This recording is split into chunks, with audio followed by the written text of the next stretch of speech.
Se le dico Veneto autonomo cosa mi risponde? Sono d'accordo.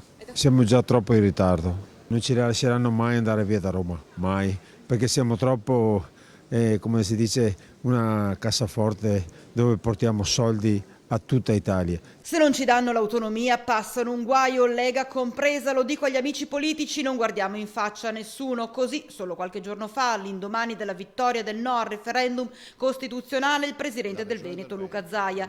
E ora più che mai sta portando avanti la battaglia della sua regione. Per noi, ha più volte ribadito il governatore, al primo posto c'è l'autonomia dal governo centrale e continuerà a chiedere l'accorpamento del quesito sull'autonomia in un unico election day con le elezioni nazionali della prossima primavera.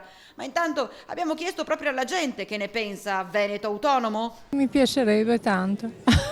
Veneto autonomo? No. Non è d'accordo con la battaglia che sta facendo il presidente Zaia? No. Interessante, sì. La vedrebbe di buon occhio, anche per il Veneto. Sì. In linea di massima va bene, insomma, non avrei niente in contrario, però io mi sento anche italiano, insomma, ecco, tutto qua. Sì, ma con riserva, quindi.